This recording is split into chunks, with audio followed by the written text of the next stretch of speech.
I'm here with the Autumn Art Bento Box, and I'm really excited about this box. I say that about every one, but all of them are exciting in their own ways. This one is one of the mediums I love. Obviously I love mixed media and I love paper, but this box is focused on watercolor.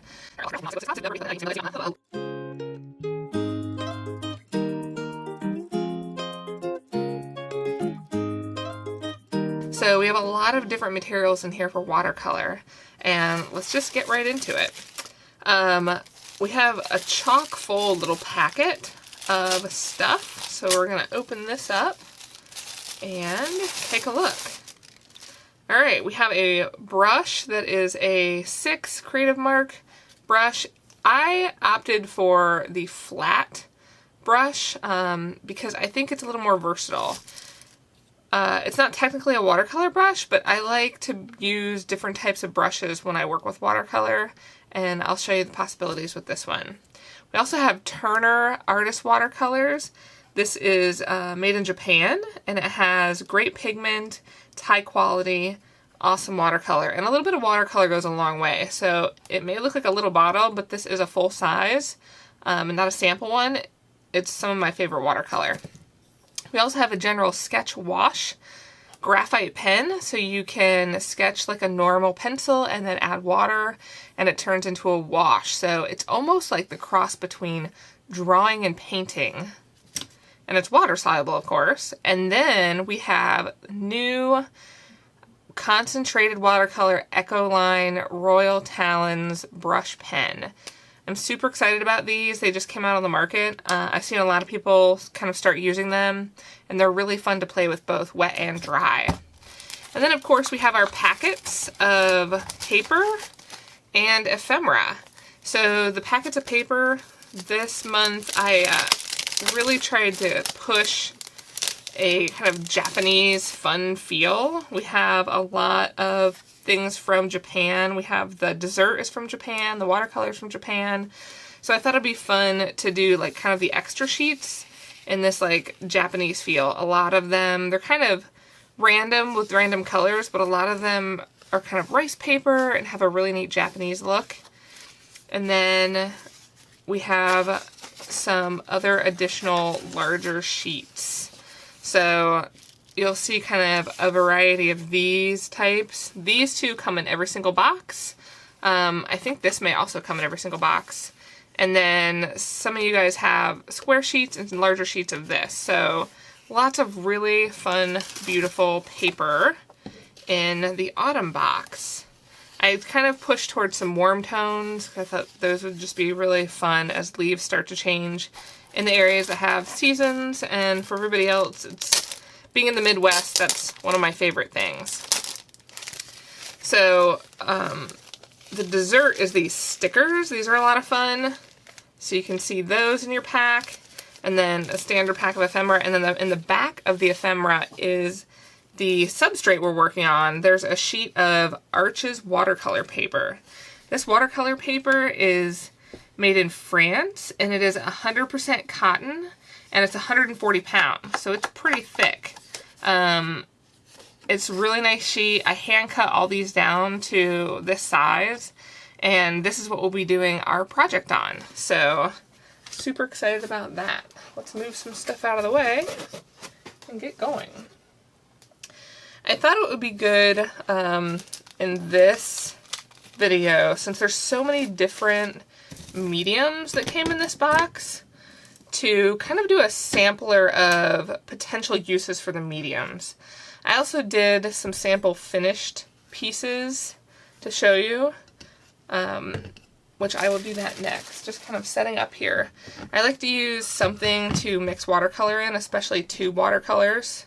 So I have a little palette here. I have some clear water.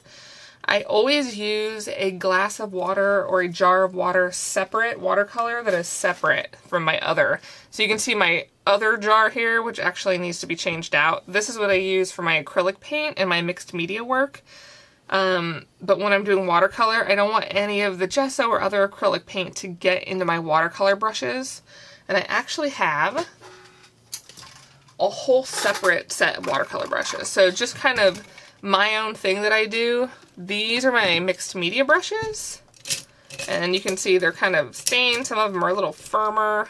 But I feel like for mixed media, that's fine.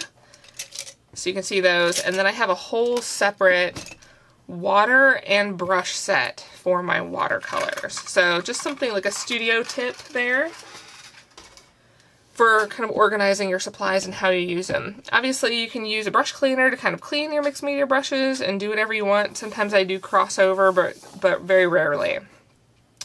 So kind of getting down to business here, let's sew some samples. So I did a kind of scene. You can see one of the stickers here where I use this blue watercolor, a little bit of salt right in here, and this like interesting little texture.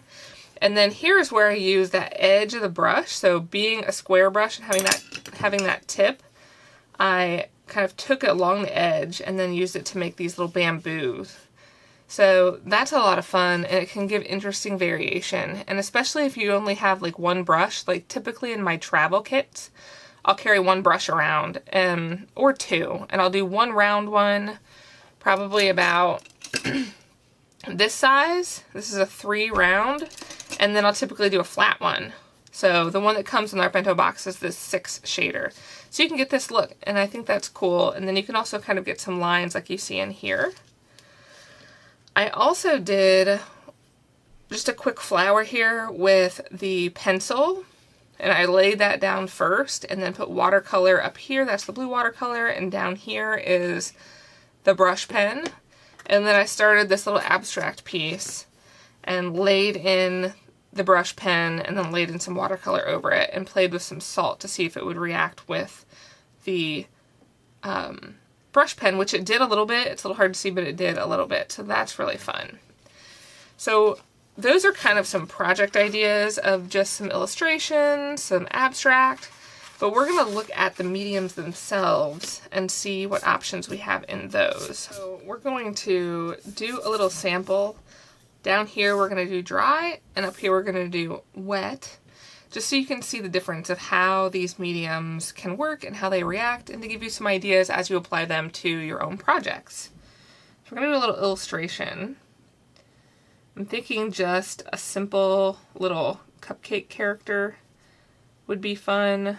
I have a lot of friends who have birthdays in the fall, and I feel like every single day so far in August I've been wishing somebody happy birthday. So I'm feeling kind of birthday mood. My birthday is in August as well, so just kind of funny.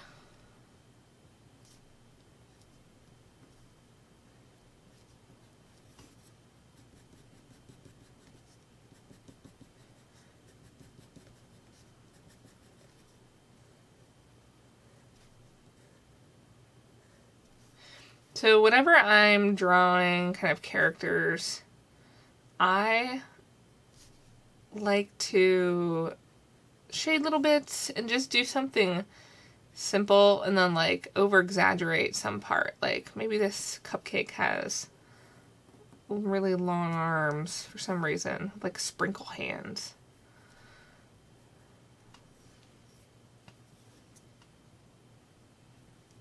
And it's holding a heart.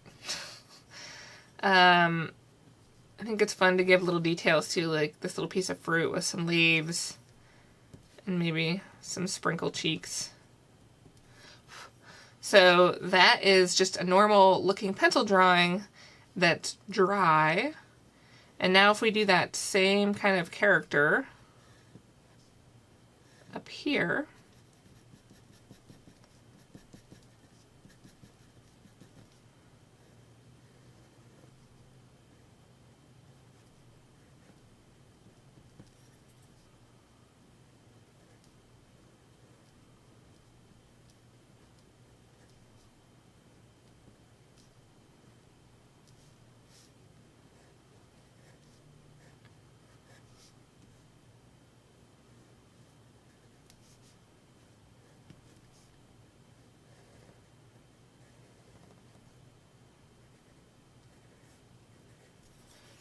we activate a little water.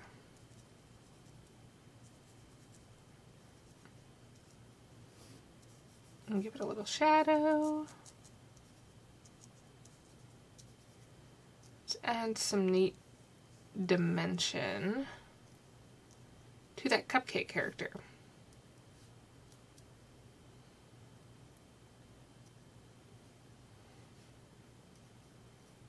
Do some little hearts in the background. So it is like a cross between kind of painting and drawing. And you can see how it kind of activates all that graphite and it just gives a completely different look and feel.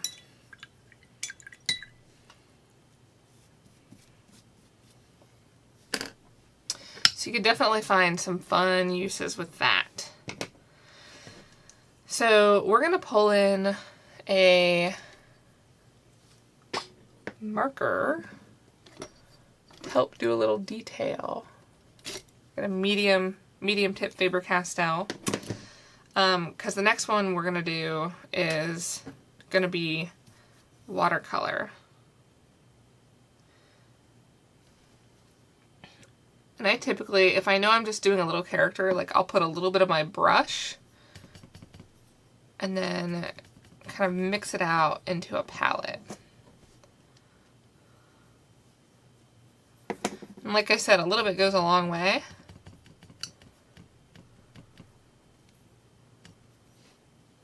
I always have a paper towel handy to kind of blot and dry out kind of that mixing process.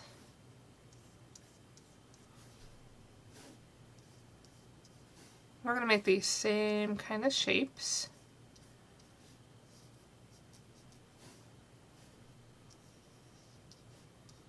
It's a blueberry cupcake. And this is a wet brush on dry paper here right now. So using that edge, since this is a flat tip, you can see the thin line that we can get there.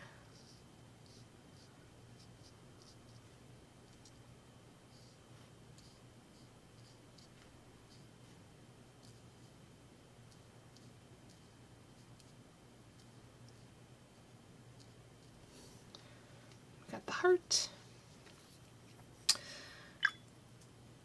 And now, rinsing out my brush, we're going to go on wet. So just kind of getting a wet square there, pre-wetting the paper.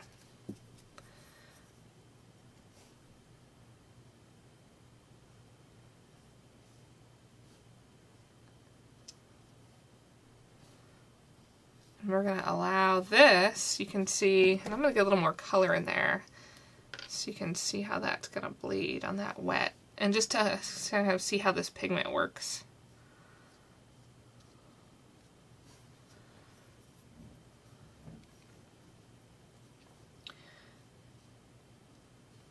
And we're going to leave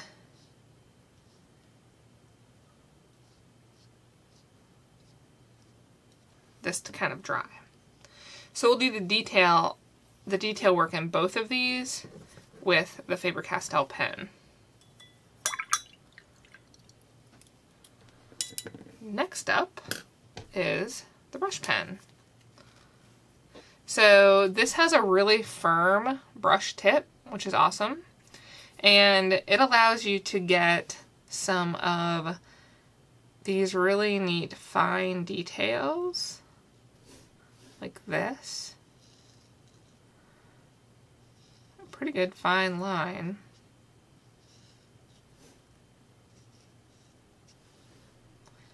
And then also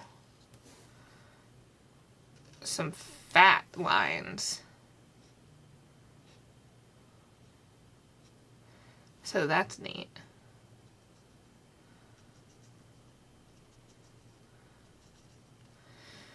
I love when there's options with a marker like this. And the fact that then this is also watercolor is just so much fun. I like when mediums do multiple things.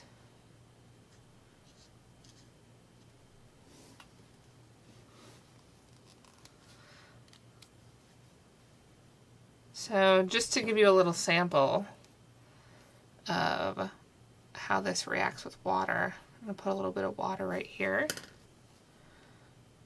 And you can see how it kind of picks up that pigment and spreads it.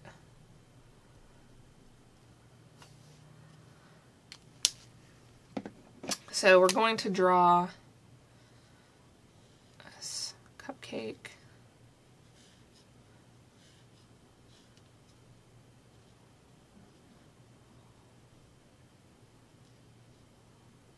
Got the little berry. We'll draw the details in over here with this marker.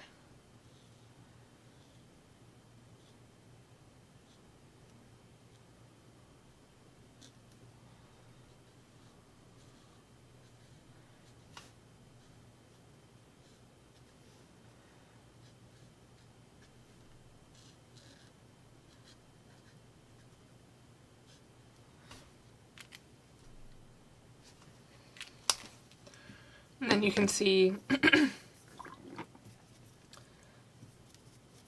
here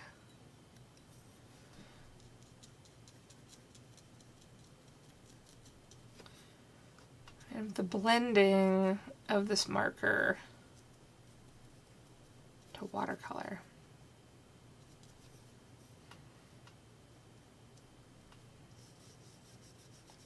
Do that same shadow.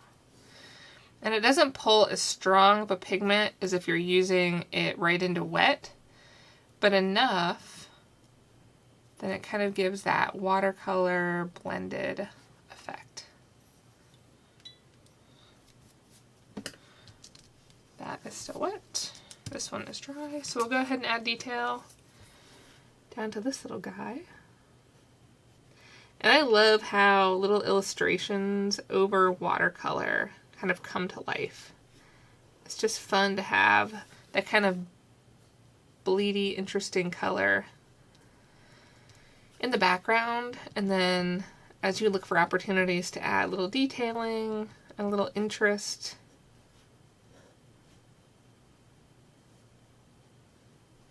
and a little definition.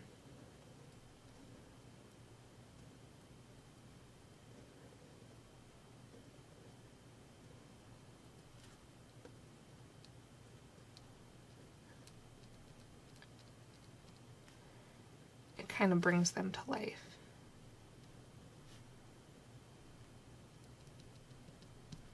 Sprinkles.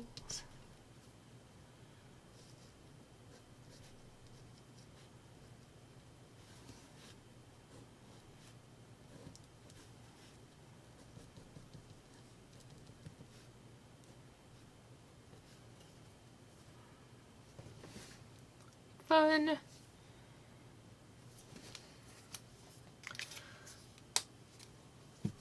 So let me dry this real quick.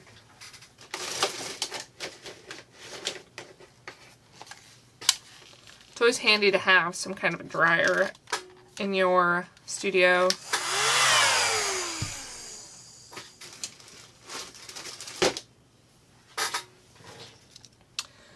So give that a quick dry. Then we can get back in here.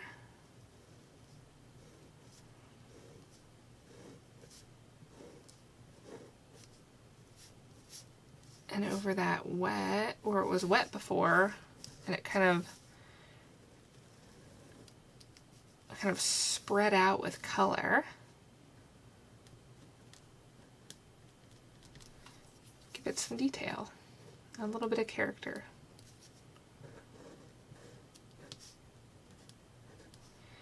Sometimes it's fun for me, I sit in the studio and I play with mediums.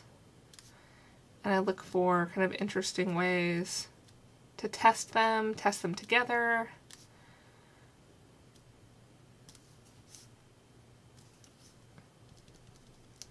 And just to play. I have a lot of projects that I do ongoing and teaching classes. and coming up with new like illustration techniques or new ways to use mediums or look at them. It's just kind of fun to have that time to just explore and doodle. And it's a stress reducer for me. So that's just a fun illustration, you know, kind of over blobby watercolor, and that looks very different. All these, the bottom row, you know, takes on this different character and different look than the top.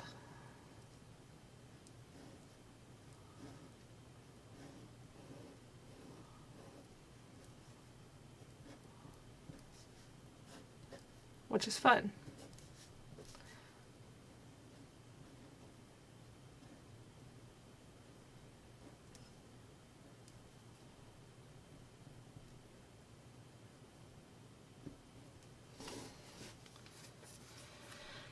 And you can see how you can bring a little bit of life and a little bit of whimsy with just a little bit of color and a little doodle.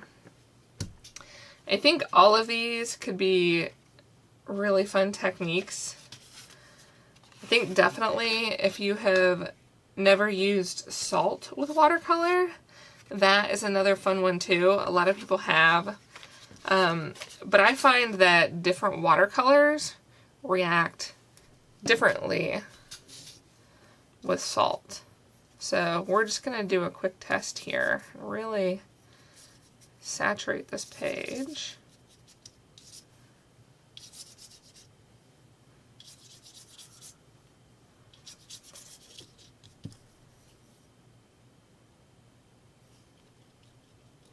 You can see the way that this pigment kind of flows out into the water. That's one of the things I love. I feel like watercolor has this like spirit of its own, and it kind of comes to life and blooms in really interesting ways.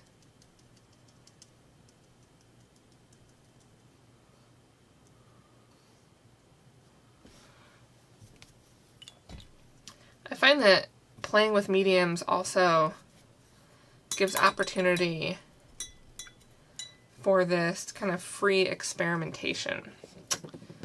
So I have a little salt here. We're going to add that.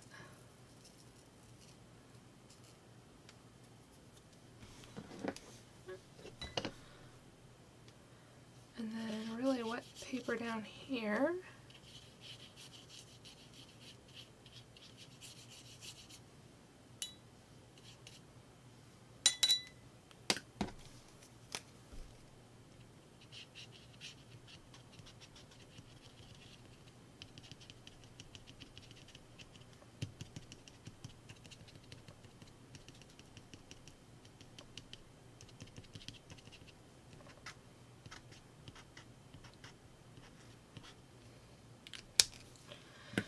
See if we can get any interactions with the salt down here.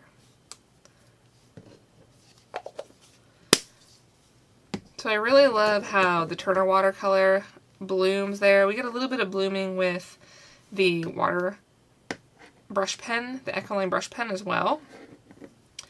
We're going to let that dry and see what we get. So the one down here is dry. This is still a little wet. Some parts are dry, but it's really interesting how the salt reacted with the Echoline brush pen. It just has a completely different look than the way the water and salt reacted with the Turner watercolor. I always find that fascinating. But there's so many options of what you can do, kind of a mixed media look and scene, an abstract look. These could very easily turn into an abstract piece. A little fun illustrations, and like a more traditional illustration. So I hope this gives you some fun ideas of what you could do with the Autumn Art Bento Box. And I'm excited for these to be out and see what all of you guys create. Please share on Instagram or Facebook with hashtag ArtBentoBox. And I can't wait for the winter box to come out as well. It's going to be super fun, as they all are. And until next time, hope you enjoyed this video. Leave comments. I'm also going to be moving these videos over to YouTube if that's kind of your preferred place. So like and share, and until next time, thanks so much. Bye!